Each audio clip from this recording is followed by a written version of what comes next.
전능하사 천지를 만드신 하나님 아버지를 내가 믿사오며 그 외아들 우리 주 예수 그리스도를 믿사오니 이는 성령으로 잉태하사 동정녀 마리아에게 나시고 본디오 빌라도에게 고난을 받으사 십자가에 못 박혀 죽으시고 장사한 지 사흘 만에 죽은 자 가운데서 다시 살아나시며 하늘에 오르사 전능하신 하나님 우편에 앉아 계시다가 저리로서 산 자와 죽은 자를 심판하러 오시리라.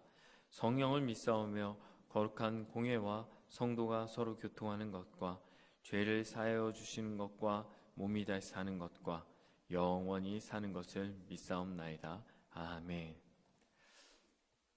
찬송가 302장 내 주 하나님 넓고 큰 은혜는 같이 하겠습니다.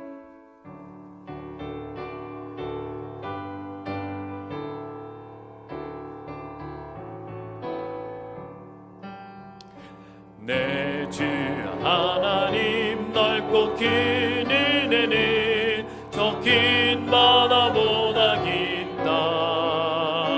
너도 딴줄을 길러 깊은 데로 저 한가운데 가보라. 언덕을 떠나서 장파에 배 내 주 예수 은혜의 바다로 내 맘껏 져가라. 왜 너 인생은 언제나 거기서 저 긴 바다 물결 보고 길이 모르는 깊은 바다 속을 한 번 헤아려 안 보나. 언덕을 떠나서 장파에 배 띄워 내 주 예수 은혜의 바다로 내 맘껏 져가라. 많은 사람이 얕은 물가에서 저 긴 바다 가려다가 찰싹거리는 작은 파도 보고 마음 약하여 못 가네. 언덕을 떠나서 장파에 배 띄워 내 주 예수 은혜의 바다로 내 맘껏 져가라. 자 곧 가거라. 이제 곧 가거라. 저 큰 은혜 바다 향해 곧 내 노를 저 깊은 데로 가라. 망망한 바다로 언덕을 떠나서 장파에 배 띄워 내 주 예수 은혜의 바다로 내 맘껏 져가라. 아멘. 이 시간 함께 기도하는 시간 갖도록 하겠습니다. 우리 하나님 앞에 간절히 기도할 때 하나님 우리가 드리는 모든 예배 가운데 하나님 임재하여 주시옵소서. 우리가 드리는 이 새벽 제단과 또 수요 예배와 또 주일 오전 예배 또 오후 예배 또 주일 학교 예배까지 하나님 말씀을 전하시는 사역자들에게 성령 충만함을 부어주시고 또 그 말씀이 전해지는 그 강단마다 하나님의 놀라운 임재가 넘칠 수 있도록 인도하여 주시옵소서. 특별히 하나님 우리 성도들의 가정과 생업과 자녀들을 축복하여 주시고 또 하나님 문제가 있습니까? 문제보다 크신 하나님을 반드시 경험하는 온 성도들의 가정이 될 수 있도록 인도하여 주시옵소서. 이 시간 주여 한번 해주고 간절히 기도합니다. 주여 아버지 하나님 은혜 내려주시길 간절히 소망합니다. 하나님 우리 명문교회를 사랑하여 주셔서 하나님 저희가 예배할 수 있게 인도하여 주신 거 감사합니다. 하나님 그냥 예배드리지 않게 하여 주옵소서. 예배 가운데 하나님의 임재를 경험하게 하여 주시고 하나님의 말씀이 들려지고 하나님 기도의 응답이 나타나는 귀한 예배가 아버지 하나님 저희의 새벽 강단마다 아버지 하나님 수요 예배마다 아버지 하나님 주일 예배마다 아버지 하나님 주일 오후 예배마다 어린이 부서 아버지 하나님 청년 부서 아버지 하나님 그 모든 예배들마다 아버지 하나님 놀라운 은혜가 있게 하여 주시옵소서. 아버지 하나님 말씀을 전하는 사역자들에게 아버지 하나님 성령 충만함을 허락하여 주시고 아버지 하나님 그 입을 사용하여서 하나님의 말씀이 되어내지는 아버지 하나님 놀라운 강단이 될 수 있도록 인도하여 주시옵소서. 하나님 특별히 기도합니다. 성도들의 가정과 생업과 자녀들을 주님께서 축복하여 주시옵소서. 건강을 주시옵소서. 하나님 주님 앞에 나와 예배할 때마다 아버지 하나님께서 주시는 놀라운 응답을 허락하여 주시옵소서. 혹시 문제가 있는 가정이 있습니까? 아버지 하나님 그 문제보다 크신 하나님 그 하나님의 놀라운 은혜를 경험할 수 있는 가정이 되게 하여 주시고 하나님 특별히 기도합니다. 아버지 하나님 아픈 자들이 있습니까? 주님께서 치료하시고 낫게 하시며 아버지 하나님 주님 앞에 나와 간절히 기도할 때 그 기도에 응답하신 하나님을 경험하게 하여 주시옵소서. 하나님 오늘도 이 새벽 주님 앞에 나와 간절히 기도하니 아버지 하나님 부족한 자를 통하여 말씀하여 주시고 그 말씀의 능력으로 살아갈 수 있는 우리 모두가 될 수 있도록 은혜 허락하여 주시옵소서.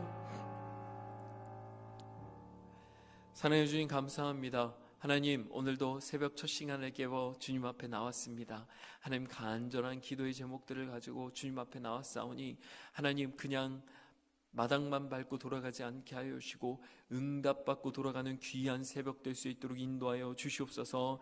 하나님께서 명문교회를 사랑하셔서 지금까지 지켜주셨고 또 하나님 앞으로도 지켜주실 줄 믿사오니 하나님 우리가 드리는 예배마다 이 새벽의 강단마다 수요 예배와 주일 예배와 주일 오후 예배와 또 주일학교 부서의 모든 예배마다 하나님의 놀라운 임재가 경험되어지는 예배가 드려질 수 있도록 인도하여 주시옵소서. 말씀을 전하시는 사역자들을 주님께서 성령 충만하게 역사하여 주셔서 하나님 그 입술을 사용하여 주시고 또 하나님 주님께서 특별히 은혜 내려주셔서 하나님 간절히 기도하는 기도의 제목들마다 하나님을 경험하여 응답받는 역사가 나타나게 하여 주시옵소서.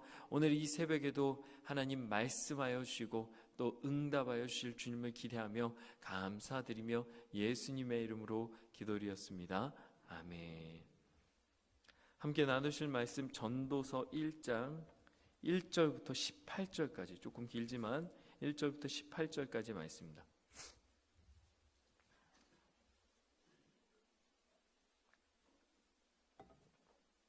전도서 1장 1절부터 18절까지 말씀 제가 한 절 여러분들이 한 절 교독하시고 마지막 절 함께 읽도록 하겠습니다. 다윗의 아들 예루살렘 왕 전도자의 말씀이라. 전도자가 이르되 헛되고 헛되며 헛되고 헛되니 모든 것이 헛되도다. 해 아래에서 수고하는 모든 수고가 사람에게 무엇이 유익한가? 한 세대는 가고 한 세대는 오되 땅은 영원히 있도다. 해는 뜨고 해는 지되 그 떴던 곳으로 빨리 돌아가고 바람은 남으로 불다가 북으로 돌아가며 이리 돌며 저리 돌아 바람은 그 불던 곳으로 돌아가고 모든 강물은 다 바다로 흐르되 바다를 채우지 못하며 강물은 어느 곳으로 흐르든지 그리로 연하여 흐르느니라. 모든 만물이 피곤하는 것 사람이 말할 수 없나니 눈은 보아도 족함이 없고 귀는 들어도 가득 차지 아니하도다. 이미 있던 것이 후에도 다시 있겠고 이미 한 일을 후에 다시 할지라 해 아래에는 새 것이 없나니 무엇을 가리켜 이르리보가 이것이 새 것이 할 것이 있으랴. 우리가 있기 오래전 세대들에도 이미 있었느니라. 이전 세대들이 기억됨이 없으니 장래 세대도 그 후 세대들과 함께 기억됨이 없으리라. 나 전도자는 예루살렘에서 이스라엘 왕이 되어 마음을 다하며 지혜를 써서 하늘 아래에서 행하는 모든 일을 연구하며 살핀즉 이는 괴로운 것이니 하나님이 인생들에게 주사 수고하게 하신 것이라. 내가 해 아래에서 행하는 모든 일을 보았노라. 보라 모두 다 헛되어 바람을 잡으려는 것이로다. 구부러진 것도 곱게 할 수 없고 모자란 것도 셀 수 없도다. 내가 내 마음 속으로 말하여 이르기를 보라 내가 크게 되고 지혜를 더 많이 얻음으로 나보다 먼저 예루살렘에 있던 모든 사람들보다 낫다 하였다니 내 마음이 지혜와 지식을 많이 만나 보았음이로다. 내가 다시 지혜를 알고자 하며 미친 것들과 미련한 것들을 알고자 하여 마음을 썼으나 이것도 바람을 잡으려는 것인 줄을 깨달았도다. 지혜가 많으면 번뇌도 많으니 지식을 더하는 자는 근심을 더하느니라. 아멘. 오늘 이 새벽 하나님 앞에 나와 기도하는 성도님들의 삶에 하나님께서 주시는 은혜가 가득한 새벽 되시길 간절히 소망합니다. 오늘 모든 것이 헛되도다 라는 제목으로 말씀 나누고자 합니다. 그 전에 우리가 함께 축하할 일이 하나 있는데요. 드디어 성경 일독이 끝났습니다. 정말 제가 어제도 그렇게 말씀드렸는데 어제 제가 광고를 그렇게 해갖고 그런지 어제 줄을 엄청 쓰셔가지고 오셨다가 못 읽고 돌아가신 분들이 엄청 많다는 얘기를 들었습니다. 야, 정말 대단하십니다. 제가 광고하고 딱 열흘 만에 성경 일독을 이렇게 끝내는 이런 교회가 있을 거라고 상상을 못 하실 거예요. 아마 한국 교회에서도요. 네, 하여튼 여기 명단들이 있는데 근데 지금 끝났지만 요번 주까지 그래도 계속 저희가 성경 읽기 한 것들 갖고 요번 주에 추첨하기로 했으니까요. 이거 아직도 다시 창세기부터 못 읽으신 분들은 좀 요번 주에 열심히 읽으셔서 또 혹시 압니까? 요번 주에 또 엄청 또 읽으실지. 그래서 이렇게 계속 읽으시고 그 명단을 가지고 주일날 오후 예배 때 이렇게 추첨하도록 하겠습니다. 우리는 오늘 조금 마이크가 조금 울리네요. 네. 오늘 우리는 전도서의 말씀을 함께 읽었었습니다. 전도서의 말씀은 참 독특합니다. 오늘 본문을 조금 길게 가져갔는데요. 사실 좀 이렇게 읽어보면 저희 안에 느끼는 바가 좀 있었으면 하는 마음이 있어서 이렇게 좀 길게 가져갔거든요. 근데 실제로 욥기, 시편, 잠언, 전도서, 아가까지 이 5권의 책은 성경의 분류상으로는 시가서로 분류가 되어 있습니다. 그러나 시편과 아가서를 제외하고는요, 이렇게 노래 같지는 않아요. 노랫말 같은 형식으로 되어 있는 거라고는 조금 틀린 형식이긴 합니다. 욥기는 스토리를 가지고 있고, 그리고 그 욥의 그 고난과 3명의 친구가 담화를 나누는 형식으로 되어 있지 않았었습니까? 그 가운데 시의 형식으로 자신의 삶을 비관하는 내용이 있는가 하면 이 잠언의 내용은 교훈의 책이었죠. 어제 우리가 나눴었지만 서로 앞뒤 문맥과 별로 연관성이 없는 교훈의 나열들, 마치 우리나라 속담을 이렇게 쭉 계속 이렇게 늘어놓은 것 같은 형식을 취합니다. 그래서 각 절이 별로 연관성이 별로 없습니다. 각 절이 별개의 내용처럼 이렇게 의미를 담고 있죠. 근데 전도서는 또 다릅니다.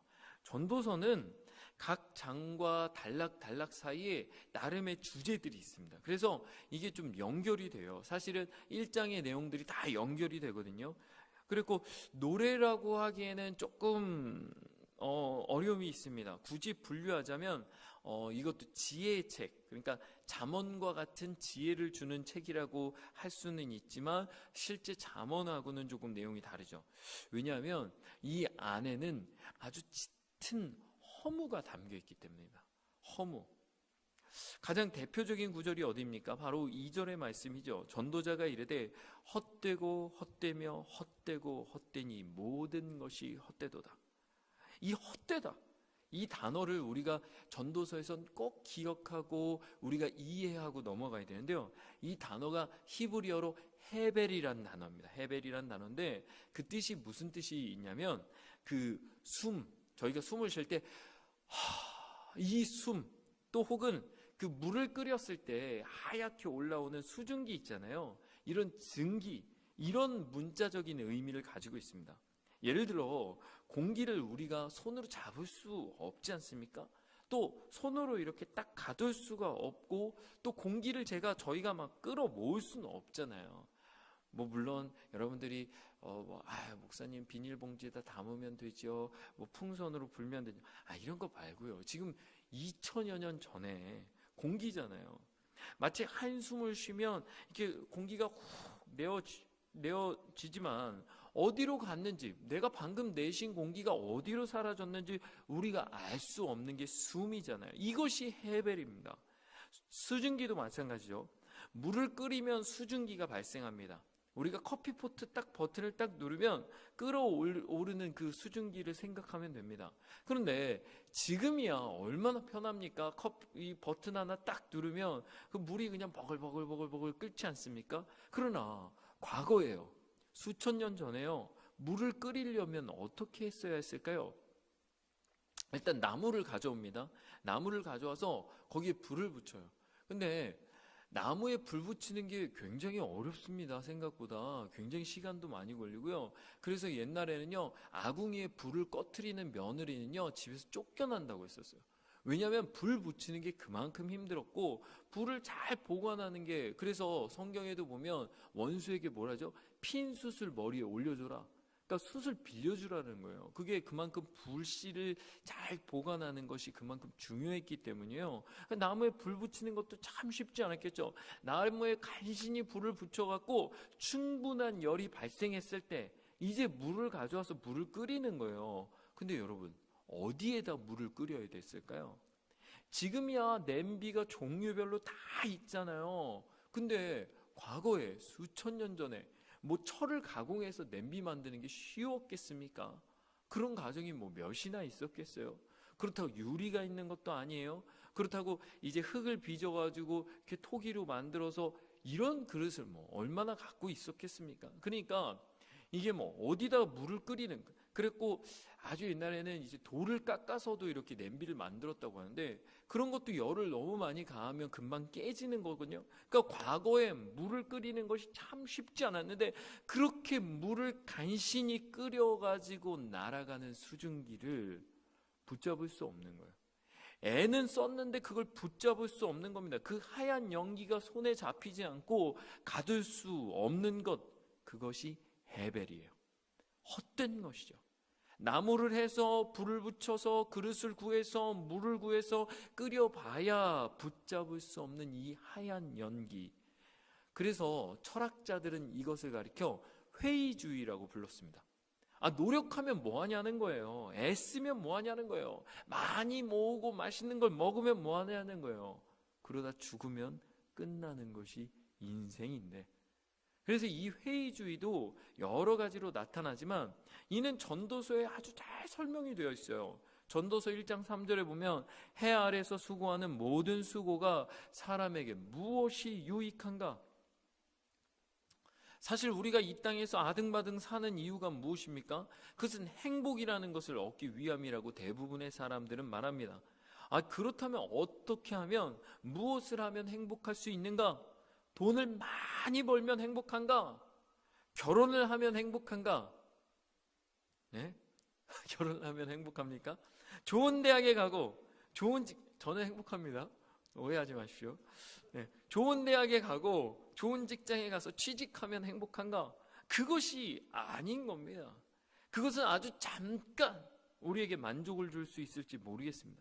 그러나 그 만족은 아주 찰나의 순간에 내가 그렇게 기뻐했는가 기억이 안 날 정도로 금방 사라지죠. 마치 열심히 애써서 물을 끓이고 피어오르는 수증기를 보며 잠깐 웃음 지었지만 그 수증기를 잡을 수 없는 것처럼 날아가 버리는 것이죠. 마치 오늘 5절에 7절 말씀에 이렇게 되어 있습니다. 해는 뜨고 해는 지되 그 떴던 곳으로 빨리 돌아가고, 바람은 남으로 불다가 북으로 돌아가며, 이리도리 저리 돌아 바람은 그 불던 곳으로 돌아가고, 모든 강물은 다 바다로 흐르되 바다를 채우지 못하며, 강물은 어느 곳으로 흐르든지 그리로 연하여 흐르느니라. 해는 뜨고 치고 다시 돌아가 뜨고, 바람은 이리저리 돌다가 불던 곳으로 돌아가고, 모든 강이 바다를 흘러 채울 것 같지만 채우지 못한다는 것. 그러니 낙심이 되는 겁니다. 8절에는 이렇게 얘기하죠. 모든 만물이 피곤하다는 것을 사람이 말로 다 할 수 없나니 눈은 보아도 족함이 없고 귀는 들어도 가득 차지 아니하도다. 정말 어떻게 이런 고백을 할 수 있을까요? 모든 만물이 피곤하대요. 눈은 보아도 족함이 없고, 이게 기가 막힌 구절입니다. 얼마 전만 해도 그렇지 않습니까? 얼마나 사람들이 이 벚꽃들이 막 날리니까 사진을 길거리 가면서 다 찍으면서 다니지. 저도 그랬습니다. 저도 사진 찍고 동영상도 찍고. 근데요, 우리가 사진을 얼마나 많이 찍습니까? 만족할 만한 사진 하나 딱 찾으면 이제 그만 찍을 것 같잖아요. 그러면 비슷한 각도로 또 여러 개를 또 찍어야 되는 거예요. 그래서 사진이 막 쌓여가죠. 그거 나중에 보지도 않는데. 어느새 행복한 마음으로 꽃을 찍다가 지쳐버리는 거예요.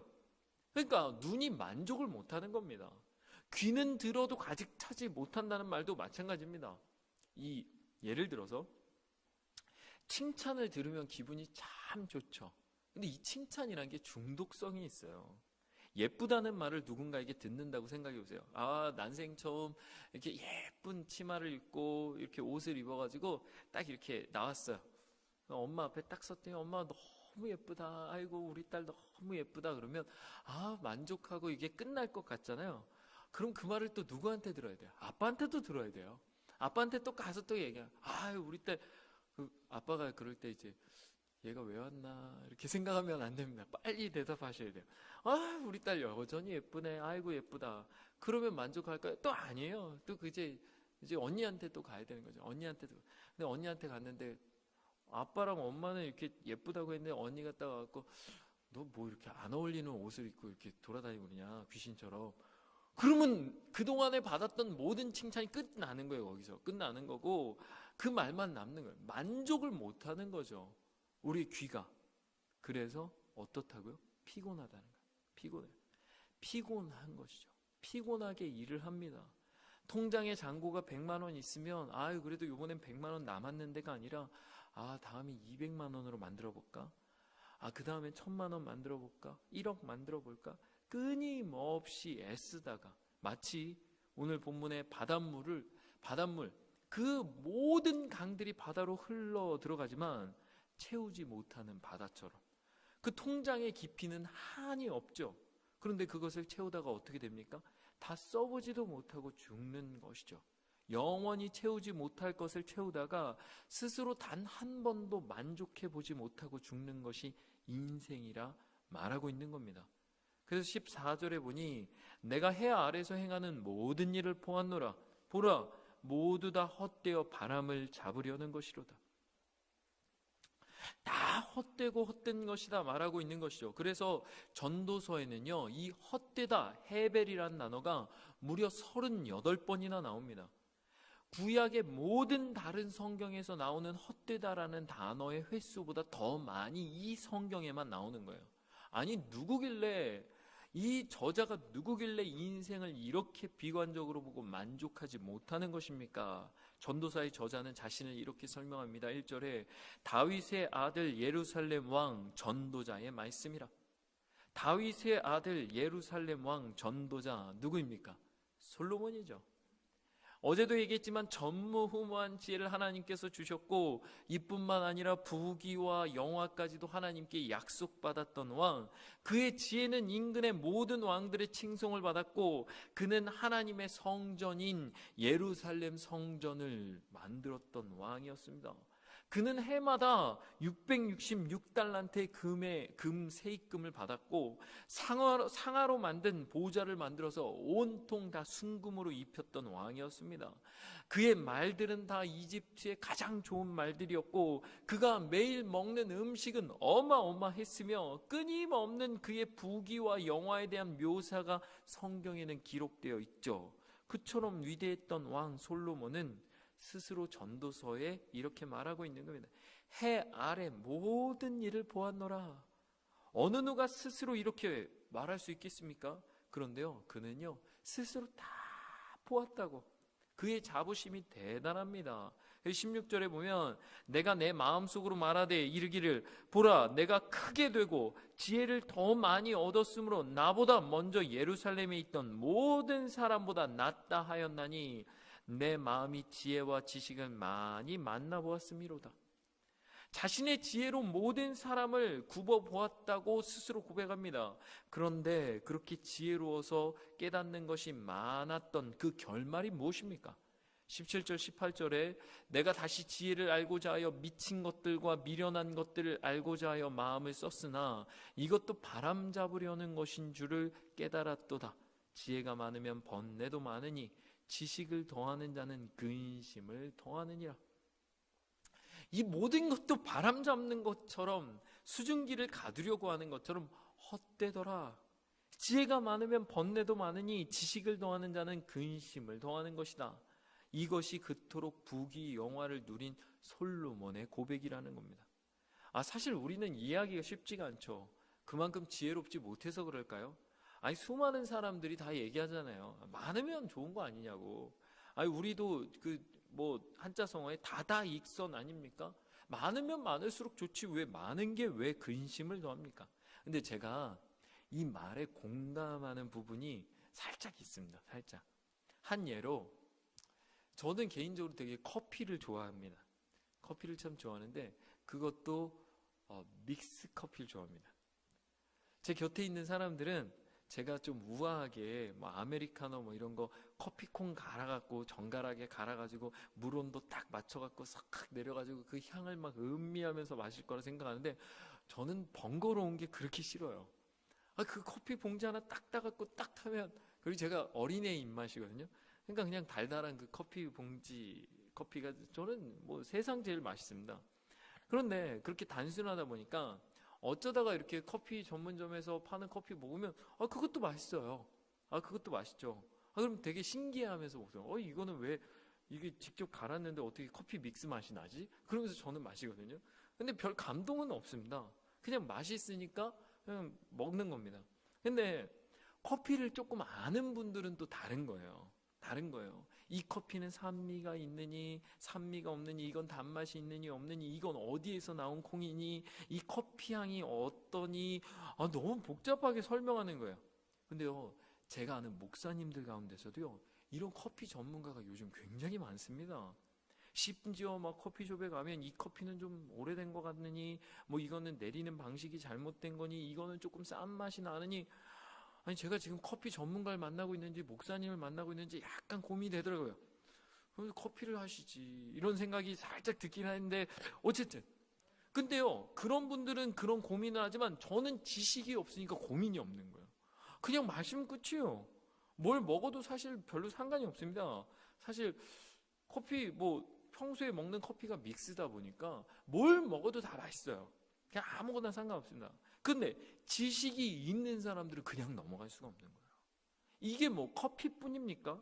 사람들은 다 각자 자신이 가진 지식이 있고 좋아하는 것들이 있죠. 그런데 그 지식이 나에게 기쁨만 주는 게 아니라 고민도 주는 겁니다. 그래서 누군가 얘기했습니다. 산을 좋아하는 사람은 산에서 죽고 물 좋아하는 사람은 물에서 죽는다고요. 자신이 좋아하는 어떤 것이 매일매일 자신에게 고민을 선사하는 대상이 되기도 하는 것이죠. 그런 의미라면 저는 목회자니까 강단에서 혹은 말씀 보다가 찬송하다가 기도하다가 죽으면 참 좋겠다. 저는 이게 사명일지 모른다는 생각을 해요.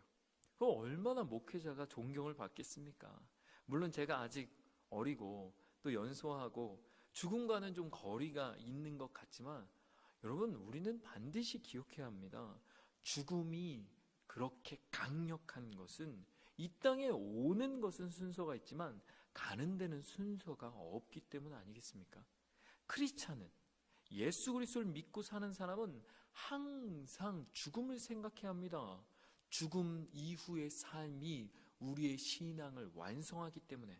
그래서 전도자가 얘기하는 거예요. 전도서 7장 2절 보면 초상집에 가는 것이 잔치집에 가는 것보다 나으니 모든 사람의 끝이 이와 같이 됨이라. 산 자는 이것을 그 마음에 둘지어다. 지혜자의 마음은 초상집에 있을 때 우매한 자의 마음은 혼인집에 있느니라. 결국에 전도자가 이야기하고 싶은 것이 무엇입니까? 뭘 이야기하고 싶은 걸까요? 인생은 허무하다입니까? 그 허무함, 헤벨, 전도자가 말하는 결론이 이것일까요? 아니요.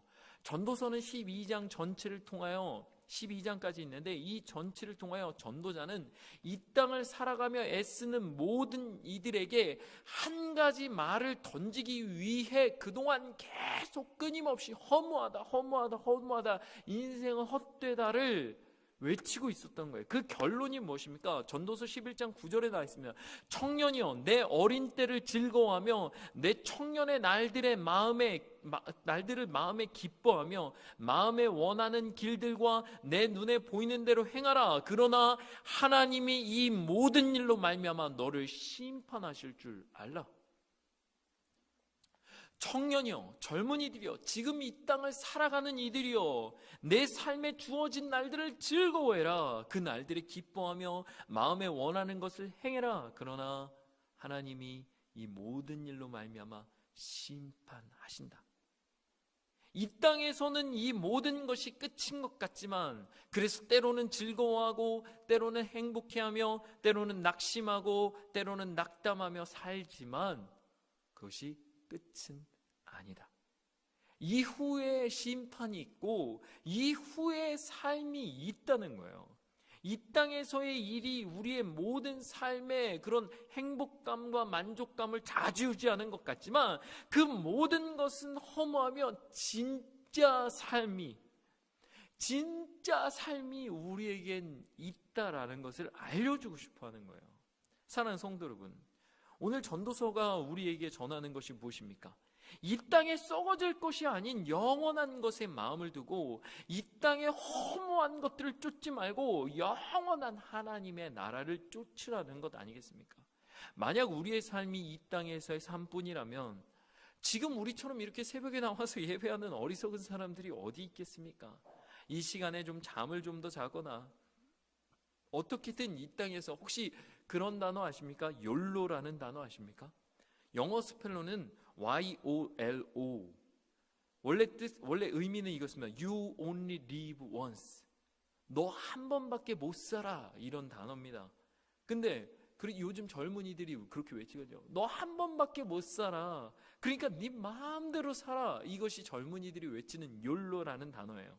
근데 그 구호, 젊은이들이 그렇게 외치지만 그것이 진짜 지혜로운 삶일까요? 사도 바울은 고린도전서 15장 19절에 이렇게 얘기합니다.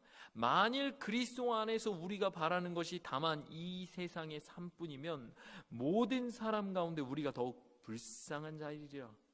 우리가 불쌍한 자다. 그도 압니다. 이 땅에서의 삶이 끝이면 우리같이 어리석은 사람, 불쌍한 사람이 어디 있느냐.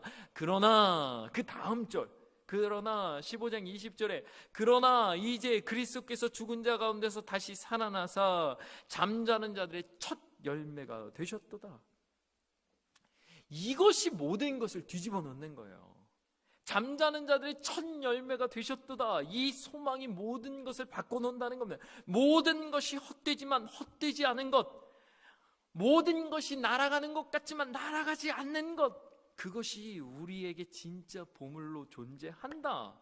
그것을 우리에게 하나님께서 주셨다. 해벨처럼 후 불어도 날아가지 않는 그 진짜 보물, 진짜 소망, 그 진리가 우리에게 있다. 그것이 무엇입니까?